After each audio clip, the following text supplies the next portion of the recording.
अगर आपकी भी total income basic exemption limit यानी 4 लाख को क्रॉस कर जाती है तो इररिस्पेक्टिव ऑफ द फैक्ट कि आपका कोई टैक्स या टीडीएस कटा है या नहीं कटा, आईटीआर फाइल करना मैंडेटरी है। बस 5 मिनट में आपको सिखाता हूँ फॉर्म 16 से किस तरीके से आपको अपनी इनकम टैक्स रिटर्न फाइल करनी होती है। सबसे पहले आपको क्या करना है, अपना फॉर्म 16 ओपन कर लेना। इसका जो पार्ट बी होता है इसमें सैलरी की डिटेल्स होती हैं।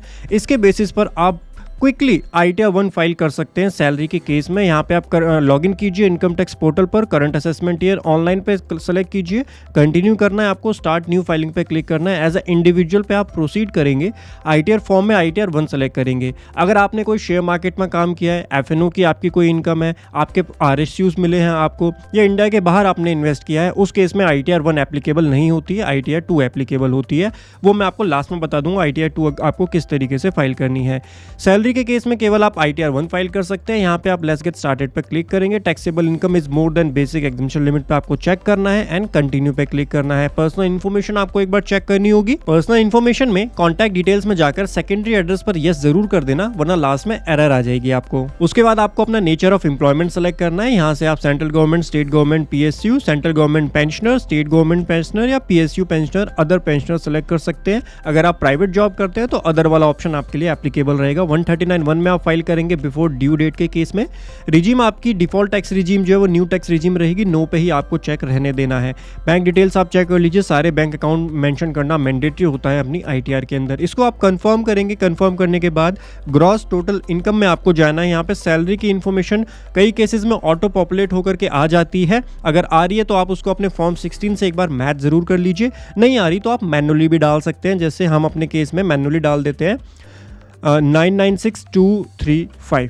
ठीक है। अगर कोई परक्विजिट्स आ रहे हैं सेक्शन 17(2) के, उसको भी आप यहाँ पे रेफर कर सकते हैं। उसके अलावा एग्जम्प्ट अलाउंसेस यहाँ पर आएंगे। कोई एग्जम्प्ट अलाउंस आपके फॉर्म 16 में अवेलेबल है वो भी आप मेंशन कर सकते हैं यहाँ पर। एक इंपॉर्टेंट चीज, कई केसेस में देखेंगे आप फॉर्म 16 में आपको एनी अदर, इस वाले पॉइंट के अंदर एनी अदर एग्जम्पशन के अंदर आपको कुछ अमाउंट मिलेगी, बट प्रॉब्लम इज दिस कि इनकम टैक्स पोर्टल से एनी अदर वाला ऑप्शन अब रिमूव हो चुका है, तो उसके लिए आप 1014(1) में उसको मेंशन कर सकते हैं।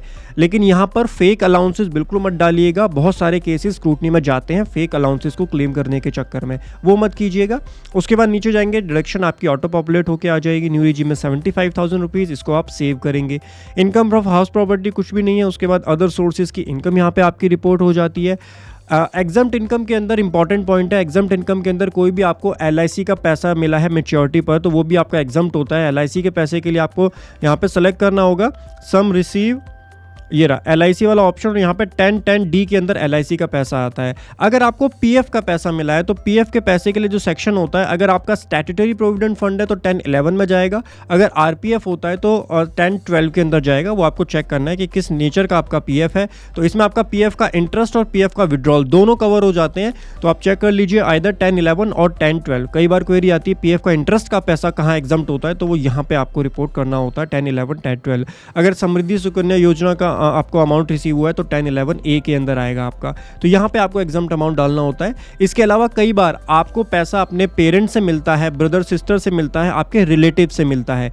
वो पैसा रिपोर्ट करने के लिए आप अदर इनकम में जाएंगे। यहाँ पे आपको ऑप्शन मिल जाएगा receipt not in nature of income. यहाँ पे आप रिपोर्ट कर सकते हैं, जैसे आपको अगर पेरेंट्स से कोई पैसा मिला है, मदर से, फादर से कोई पैसा मिला है आपके बैंक अकाउंट में, तो वो आप यहाँ पे रिपोर्ट करके सेव कर सकते हैं। इस तरीके से ये ऑप्शन भी अब इनकम टैक्स में आ चुका है। इसके अलावा अगर आपको शेयर मार्केट में लॉन्ग टर्म कैपिटल गेन होते हैं इक्विटी शेयर्स के ऊपर 1,25,000 के, तो वो भी आप यहां पर रिपोर्ट कर सकते हैं। लेकिन अगर शॉर्ट टर्म कैपिटल गेन होते हैं तो उसके लिए फिर आईटीआर 2 आपको फाइल करनी होगी। ये चीज आप ध्यान रखिएगा।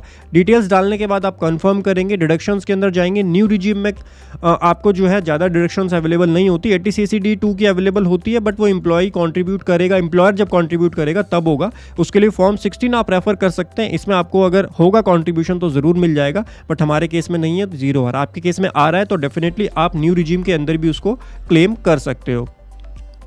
उसके बाद आप इसको कंफर्म करेंगे। कंफर्म करने के बाद में टैक्स पेड आ जाएगा। टैक्स पेड में हो सकता है कि फॉर्म 16 के अलावा आपका कोई टीडीएस डिडक्ट हुआ हो, या आपने कोई व्हीकल परचेज किया हो तो आपसे टीसीएस किसी ने कलेक्ट किया हो। सारी टीडीएस और टीसीएस की इन्फॉर्मेशन यहाँ पे आएगी, जो कि आपको मैच करनी है अपने 26AS से।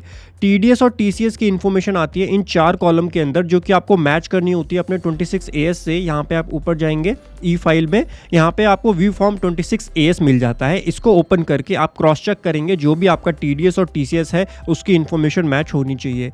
अगर आपने कोई एडवांस टैक्स या सेल्फ असेसमेंट टैक्स पे किया है, उसकी इन्फॉर्मेशन यहाँ आती है एडवांस टैक्स के अंदर।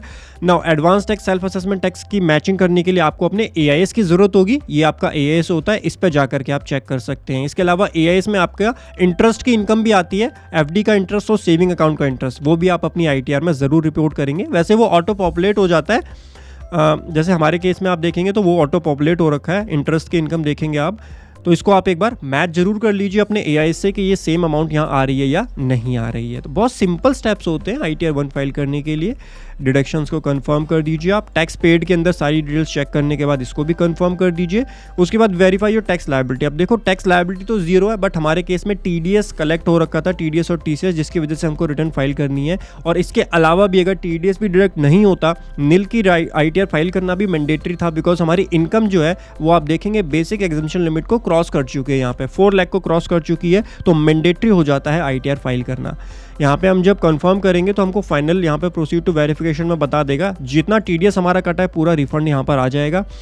इसके अलावा एक और इशू आता है, कई बार आपको ना कमीशन वगैरह मिलता है, लाइफ इंश्योरेंस कराते हैं किसी का आप तो उसका कमीशन मिलता है, उसको भी आप अदर सोर्सेज के अंदर रिपोर्ट कर सकते हैं सिंपली, और उस पर भी अगर कोई टीडीएस कटा है तो वो भी आप यहाँ पे इस तरीके से क्लेम कर सकते हो। बिल्कुल जेन्युइन लीगल तरीके से क्लेम किया जा सकता है, कोई भी दिक्कत नहीं होती है। हालांकि जो फेक रिफंड होता है, फेक एग्जम्पशन डाल देना, फेक अलाउंसेस डाल देना, वो आप करोगे तो आपको ज़रूर दिक्कत आएगी फ्यूचर में जाके। प्रीव्यू एंड सबमिट रिटर्न पे आप क्लिक करेंगे, यहाँ पे आप सेलेक्ट कीजिए प्रोसीड टू वैलिडेशन, यहाँ पे आप प्लेस एक बार जरूर डाल दीजिए, then proceed to validation, validation successful, preview का ऑप्शन आ जाएगा। नाउ प्रीव्यू के बाद proceed to validation, validation successful है, प्रोसीड टू वेरिफिकेशन, यहाँ पे आप ई वेरीफाई कर सकते हैं अपने आधार ओटीपी से। इतने क्विक स्टेप से मिनटों में आप अपनी आईटीआर 1 सिंपली फाइल कर सकते हैं। ध्यान रखिए, अगर आपको कोई कैपिटल गेन की इनकम हो रही है, कोई आरएसयूज हैं, आपको शायद फॉरेन से कोई इनकम हो रही है, यूएस में आपने इन्वेस्टमेंट की है, इन सभी केसेस में आईटीआर 2 आपको फाइल करनी होती है, जिसके लिए मैंने एक सेपरेट वीडियो बनाई हुई है। यूट्यूब पे आप फिनटेक्स प्रो आईटीआर 2 फाइलिंग सर्च कर सकते हैं। आज की वीडियो अगर पसंद आई है तो फिनटेक्स प्रो को फॉलो एंड सब्सक्राइब करना